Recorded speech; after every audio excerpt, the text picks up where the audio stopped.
Bom dia, boa tarde, boa noite ou até mesmo boa madrugada. Minhas amigas, meus amigos, estou aqui para trazer para todos vocês um vídeo altamente preocupante para os progressistas desse país. Esse vídeo diz respeito ao ministro-presidente hoje do STF, o ministro Luiz Roberto Barroso, que infelizmente ou ele é do jeito que ele se apresenta, ou ele esquece muito facilmente tudo o que está acontecendo neste país. E a gente está aqui para alertar, porque tem uma fala recente dele que é altamente desastrosa, é altamente desconectada da realidade e só visa prejudicar uma parte das pessoas desse país. Aquelas pessoas que querem um país melhor para todos.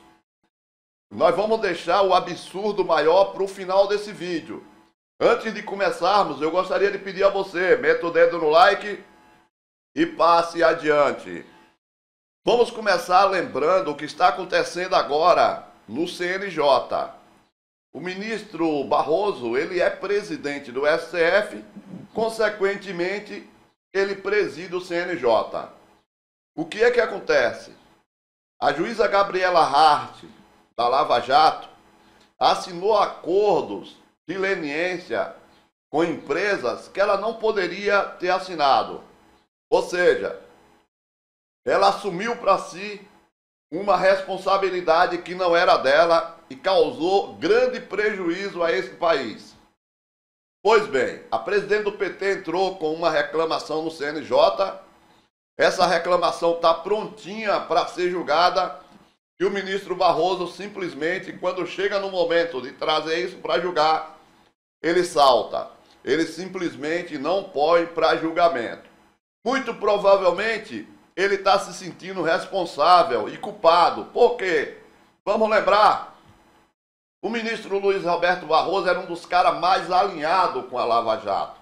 Ele era do STF, tinha a responsabilidade de orientar, já que ele era tão amigo do Deltan, aquela turma de Curitiba, e não fez, muito ao contrário. Ele incentivou aquela turma e eles levaram adiante o cometimento de vários crimes, inclusive esse da Gabriela Hart. Agora ele está aí tentando salvá-la, o que é algo inacreditável. Agora vamos para declarações do ministro após ter chegado à presidência do STF. A última é assustadora.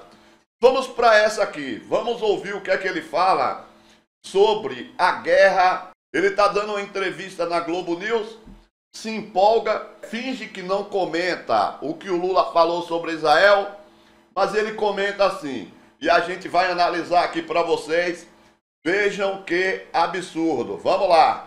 Eu não quero opinar se eles estão certos ou errados, porque eu estaria opinando. Mas, evidentemente, para qualquer pessoa de origem judaica, o Holocausto mexe com os sentimentos e com um passado de um sofrimento inimaginável. Inimaginável. Portanto, é um assunto que tem que ser tratado com muita cerimônia e não ser banalizado. Eu não vou entrar na questão do comentário do presidente, não é o meu papel, mas para quem viu e conhece as pessoas que eu conheço, viu as cenas e visitou o Museu do Holocausto, eu fui a Auschwitz. Você foi? É possível você avaliar a barbárie que foi aquilo. Quer dizer, aquilo não foi guerra, aquilo foi uma desumanidade mais profunda que se possa imaginar. O que está acontecendo no Oriente Médio é uma guerra, e aí eu acho que é possível ter uma visão que o Hamas é terrorista, eu acho que Savá Sandia. Mas é possível ter uma visão duramente crítica da política do Netanyahu, se alguém... Vejam bem, ele acaba de dizer aí que o que está acontecendo na faixa de Gaza é uma guerra. Olha, uma guerra onde o exército altamente armado, recebendo a ajuda dos Estados Unidos, massacra uma população toda, faz essa população recuar para onde eles querem, para depois tentarem fazer essa população, aqueles que sobrarem, fugir para o Egito. Isso é guerra, ministro do STF. Você poderia não ter opinado, né? Aí vem com essa história do holocausto isso, holocausto aquilo. Quer dizer que a morte de uma criança em Gaza, ela vale menos do que a morte de uma criança lá no holocausto? Né? Eu já falei aqui, volto a repetir, em uma escala menor, o que está acontecendo hoje na faixa de Gaza é sim muito parecido com o que o Hitler fez durante o holocausto. Mas veja bem, aqui quem está falando é o Paulo. Vocês vão dizer assim, ah, Paulo, você... Vamos pegar aqui rapidamente um trechinho de um programa português, aonde os apresentadores resolveram também fazer uma análise sobre o que está acontecendo em Gaza e sobre o que aconteceu no Holocausto. Vamos ver o que é que eles dizem? Vamos lá. Fotografias, eu peço ao realizador que ponha no ar um conjunto de fotografias. Direitos humanos do Ocidente aceitam isto? Bela pergunta, não é? E vejam bem, eles trouxeram 3 imagens do Holocausto e 3 imagens agora da faixa de Gaza. Você viu muita diferença nessas imagens? A gente pode até falar da escala. Isso nós podemos falar, não dá para se comparar, né, na questão de escala do horror no Holocausto. Mas o horror que está acontecendo na Palestina, na faixa de Gaza, essas crianças sendo mortas, alguém já parou para pensar nisso? Então é importante um presidente do STF, ele não precisaria falar sobre isso. Mas a partir do momento que ele fala, ele precisa realmente ter noção do que está acontecendo. Dizer que o que está acontecendo em Gaza é uma guerra é piada. É uma tentativa de agradar a quem não se importa com a morte de mulheres, crianças e civis na faixa de Gaza. Não é o nosso caso e nem o caso do Lula. Agora nós vamos para a parte mais tenebrosa. É inacreditável. Vamos ouvir e a gente comenta. Não há como, nesse momento, conter o uso do deepfake, sobretudo. Eu tive em Davos, participei de diversos debates com as principais pessoas que estão trabalhando em inteligência artificial. Eu participei do debate, é exagero, eu fiquei prestando atenção, porque eu estava aprendendo o que estava acontecendo. Mas eu vi com muito interesse, e a ideia que se tinha era, tecnologicamente, você ser capaz de identificar o que era produto de inteligência artificial, o que era produto de deepfake, o que eles chamam de ter uma watermark, uma marca d'água. Isso. Mas não se consegue. A tecnologia ainda não consegue. Então, nós vamos lidar com o deepfake nas eleições. O deepfake, para o telespectador, eventualmente, que não sabe isso, é me colocar aqui, conversando com a Camila e com o Valdo, e colocar na minha boca frases que eu nunca disse. Mas como se eu estivesse dizendo, porque colocam na minha boca coisas que eu nunca disse, e sai impresso. E é um problema, porque nós somos ensinados nessa vida a acreditar naquilo que vemos e ouvimos. O dia que você não puder mais acreditar no que você vê, no que você ouve, a liberdade de expressão terá perdido o sentido. Então, eu acho que nós vamos ter um problema insolúvel nesse primeiro momento. Qual é a notícia boa? Preste atenção que o grande problema é a notícia que ele diz que é boa. Prestem atenção, por gentileza. Boa para os profissionais da imprensa. Eu acho que a imprensa vai ter que reocupar boa parte do espaço que perdeu para as plataformas digitais e para as mídias sociais.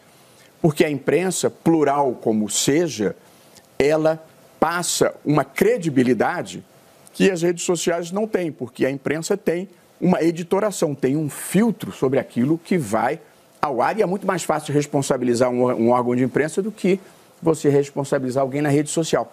De modo que eu acho que esse avanço da inteligência artificial e do deepfake vai exigir uma reocupação de espaço pela imprensa profissional, pela imprensa tradicional, porque ali você vai ter a informação que você possa acreditar. Olha o meu silêncio. A informação na imprensa, principalmente quando se trata de eleição, você possa acreditar. A gente não sabe se o Barroso é inocente. Nós temos o caso da Lava Jato, né? Temos esse caso da imprensa, temos ele falando da guerra, ou se realmente ele é o que ele fala, né? Porque, veja bem, vamos lembrar um pouquinho da nossa imprensa? Isso aí, ó, é um dos caras que teve mais importância na Rede Globo, né? O Bonner.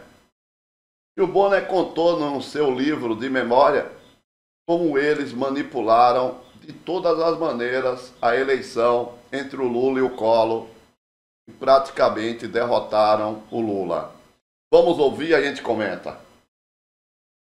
Como grande nome da TV, chegou a ser procurado por algum candidato na primeira eleição direta para presidente depois do fim do regime militar? Que conselho objetivo você deu? Então, nós fomos procurados pela assessoria do Collor, e o Miguel Pires Gonçalves é que viu que eu desse alguns palpites, e eu achei que a briga do Collor com o Lula nos debates estava desigual, porque o Lula era o povo e o Collor era a autoridade. Tivemos que tirar a gravata do Collor, botar um pouco de suor com uma glicerinazinha e colocamos as pastas todas que estavam ali com supostas denúncias contra o Lula, mas as pastas estavam inteiramente vazias, com papéis em branco. Foi um... Será que é esse o espaço que o Barroso quer que a grande mídia ocupe? Os caras botaram pastas durante o debate vazias para dizer que tinha acusações ali contra o Lula.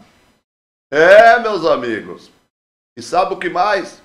Além de toda essa armação para melhorar a imagem do Collor durante o debate, para passar a impressão para o povo que existia denúncias contra o Lula, no outro dia, no resumo do debate, eles mostraram os melhores momentos do Collor e os momentos justamente onde o Lula não foi bem. Será que é isso que o ministro Barroso chama de imprensa plural? Seria isso mesmo? É ou não é impressionante? Isso aí foi lá atrás, em 89. Agora a gente vai trazer um outro ministro do STF falando da grande mídia mais recentemente. Lava Jato. Se a gente for olhar assim, aonde está começo de novembro, está Lava Jato. Então, operações, por exemplo, contra pessoas com investigações subreptícias, usando Receita, Polícia Federal, nomes que nós esquecemos. Isso não foi detido antes, porque não teve. Porque foi uma ação da Justiça, né? Foi uma ação da Justiça, contou com amplo apoio, tinha inclusive a Rede Globo por trás. Mas a Justiça é a Justiça. Não, isso. A gente não pode tirar da gente da reta. Isso. Você tinha colega. Toda a favor. Sim, 69. Olha, Deltan, onde está a Moro. E isso tem sido esquecido. Até porque continua havendo na mídia uma turma que está no armário, não é? Mas que continua lavajatista. Bem, meus amigos, vocês acabaram de ouvir aí o ministro Gilmar Mendes, que já desceu a lenha na imprensa diversas vezes. A Lava Jato tinha uma relação direta com a grande mídia para tentar massacrar o Lula, ajudar a prender o Lula, tirar o Lula da eleição de 2018. A pergunta que a gente tem que se fazer para o ministro Barroso é essa a imprensa que ele considera, né, a imprensa que pode se impor às redes sociais porque tem mais credibilidade? O que será que passa pela cabeça do ministro presidente do STF, Luiz Roberto Barroso? Será que ele é inocente a tal ponto? Ou ele está brincando com todos nós? Será que a gente vai pagar para ver? Vocês já pararam para pensar? Se não fossem as redes sociais, a gente teria perdido a eleição de 2022. Ou você não concorda? Então, que esse nosso grito, né, de alerta seja ouvido por todos, para que a gente não corra o risco de, em 2026, o ministro Barroso tentar deixar a grande mídia comandar a eleição nesse país. É uma fala que deveria deixar todos os incrédulos.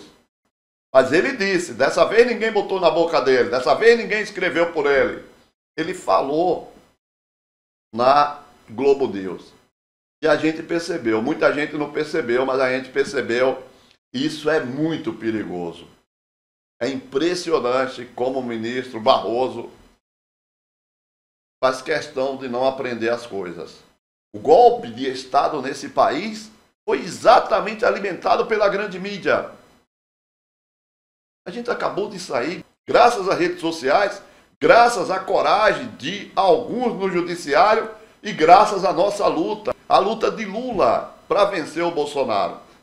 Mas parece que na hora que ele chega na televisão, ali onde estão aquelas pessoas que ficam puxando o saco dele, ele esquece rapidamente de tudo que a gente passou agora recentemente. É inacreditável. Gostou dessa informação? A gente precisa que esse nosso alerta se espalhe. Comente, meta o dedo no like, passe bastante adiante. É importante demais que todos saibam a posição do ministro presidente do STF. Muito obrigado a todos vocês. A gente volta a qualquer momento com mais um vídeo informativo ou durante as nossas lives. Nós vamos estar atentos a tudo.